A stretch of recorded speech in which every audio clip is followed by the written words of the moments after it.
Definisi teori komunikasi massa, di mana teori merupakan suatu kerangka pikiran atau konsep yang menjelaskan tentang fenomena secara sistematis. Sedangkan komunikasi berasal dari kata Latin yaitu communication dan sumber dari kata komunis yang berarti sama. Komunikasi merupakan suatu proses penyampaian pesan oleh komunikasi. Teori komunikasi massa merupakan studi tentang bagaimana media menyampaikan pesan dan bagaimana seseorang memahami komunikasi dengan baik, yakni sejarah perkembangan komunikasi massa. Perkembangan komunikasi massa yang cukup pesat, ilmuwan berusaha membuat pijakan dasar untuk melihat sejarah perkembangan komunikasi massa seperti yang diuraikan oleh Melvin de Valier dan Sandra dalam bukunya Theories of Mass Communication 1989. Disebutkan terdapat 5 revolusi komunikasi massa, yaitu yang pertama yakni zaman penggunaan tanda isyarat atau the age of signature. Yang kedua yakni zaman percakapan dan bahasa, the age of speech and language. Yang ketiga yakni zaman tulisan, the age of writing. Yang keempat yakni zaman media massa, the age of mass communication. Yang kelima yakni tanda dan isyarat. Sebagaimana penelitian dalam bidang komunikasi, perkembangan komunikasi massa mengikuti evolusi kehidupan manusia. Kita semua tahu bahwa komunikasi dan kehidupan manusia saling terkait dan tidak bisa dipisahkan. Oleh karena itu, perkembangan dalam bidang komunikasi juga mengikuti perkembangan manusia.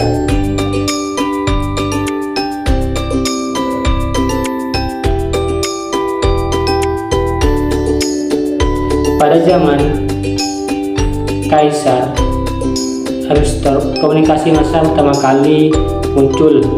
Saat itu Kaisar Amenhotep II mengirimkan ratusan wartawan untuk menyebarkan berita bahwa ini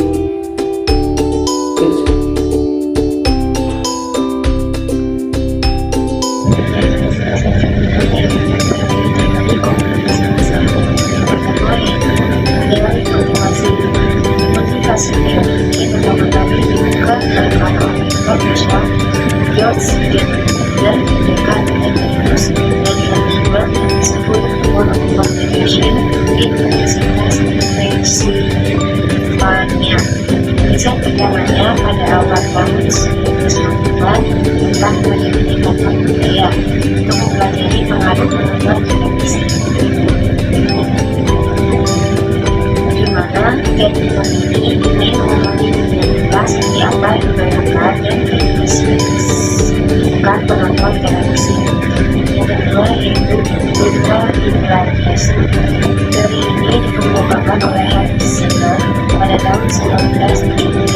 Teori ini berguna untuk menjelaskan bahwa bangsa barat lebih mendominasi media di hampir semua bagian dunia, sehingga pada intinya itu menyebabkan pengaruh yang sangat kuat terhadap budaya yang ketiga. Selanjutnya yaitu teori spiral of silence. Teori ini dikemukakan oleh Elizabeth Moore.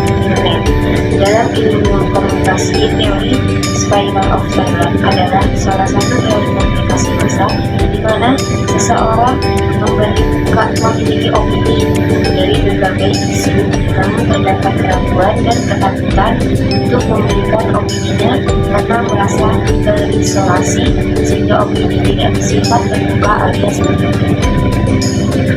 Yang keempat yaitu teori uses and verification.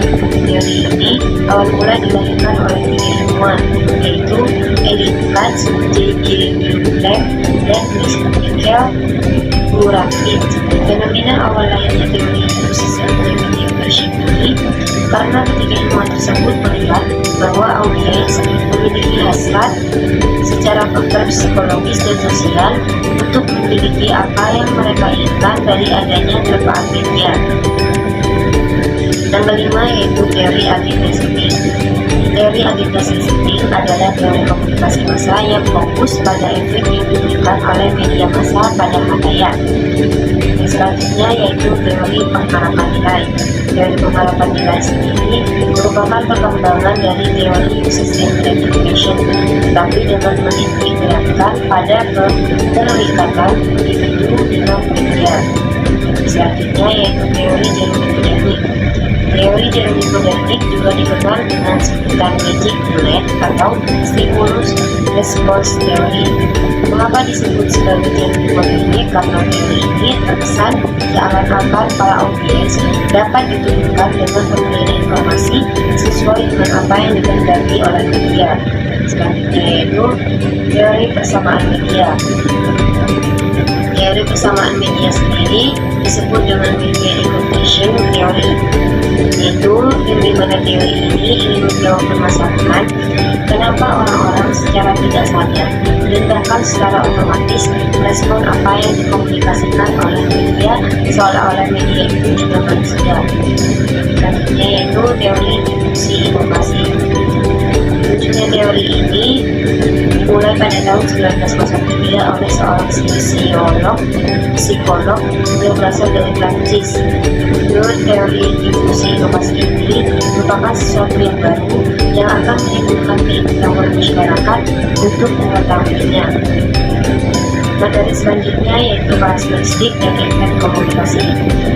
Karakteristik dalam prosesnya komunikasi massa bersifat lebih kompleks dan bersifat satu arah, sehingga dapat dipastikan dalam komunikasi massa ini akan mengalami berbagai hambatan dari berbagai sisi. Seiring perkembangan kehidupan, komunikasi berperan digunakan di berbagai kegiatan tergantung pada komunikasi massa. Efek komunikasi massa sebagaimana dikemukakan oleh Rick Ehrstein dan John Lewis dapat diartikan sebagai perubahan perilaku insan setelah diterpa pusat media massa. Jenis efek komunikasi massa sendiri dibedakan menjadi dua, yaitu efek utama yang terdiri atas keterpakaan, perhatian, serta pemahaman. Yang kedua yaitu efek sekunder, di mana efek sekunder ini terdiri atas perubahan tingkat kognitif dan perubahan sikap. Bisa dijelaskan bahwa efek ini lebih mendeskripsikan empiris konkret terjadi pada masyarakat. Media sosial kini banyak digunakan di kalangan masyarakat untuk memperoleh informasi dan menyebarkan informasi. Media konvensional merupakan media massa seperti media cetak, media elektronik, dan juga media online. Sebelum adanya media sosial, media konvensional menjadi sebuah andalan dalam pembentukan opini. Sosial media memiliki peran yang signifikan dalam membentuk opini publik. Melalui sosial media, individu dapat berbagi informasi, berdiskusi, dan menyampaikan pendapat mereka kepada khalayak yang lebih luas. Akan tetapi media massa memiliki kekurangan dan risiko. Misalnya, media massa dapat mempengaruhi cara pandang publik terhadap suatu isu, terutama jika media massa cenderung memihak atau memiliki kepentingan tertentu. Berita palsu dan informasi yang tidak akurat dapat juga merusak kepercayaan masyarakat. Yang pertama, ada penyebaran informasi. Sosial media memungkinkan informasi tersebar dengan cepat dan mudah kepada banyak orang. Yang kedua, pembentukan opini. Sosial media dapat membentuk opini publik melalui diskusi dan interaksi antara pengguna. Ketika orang-orang saling berbagi pendapat dan informasi di sosial media. Yang ketiga, pengaruh pada sikap dan perilaku. Sosial media juga dapat mempengaruhi sikap dan perilaku individu. Ketika seseorang terpapar dengan informasi atau pendapat tertentu secara berulang melalui sosial media, hal tersebut dapat mengaruhi cara mereka berpikir dan bertindak. Yang keempat, kecepatan penyebaran opini. Sosial media memungkinkan opini publik menyebar dengan cepat dan luas ketika suatu opini atau informasi viral di sosial media. Yang kelima, pengaruh pada citra. Sosial media juga dapat digunakan untuk membentuk citra atau image suatu individu, kelompok, atau organisasi. Melalui sosial media, seseorang dapat mencitrakan dirinya, meningkatkan popularitas tokoh tertentu. Membentuk opini publik. melalui penyebaran informasi, pembentukan opini, pengaruh pada sikap dan perilaku, kecepatan penyebaran opini, serta pengaruh pada citra sosial media dapat mempengaruhi pandangan dan sikap masyarakat terhadap berbagai isu dan peristiwa.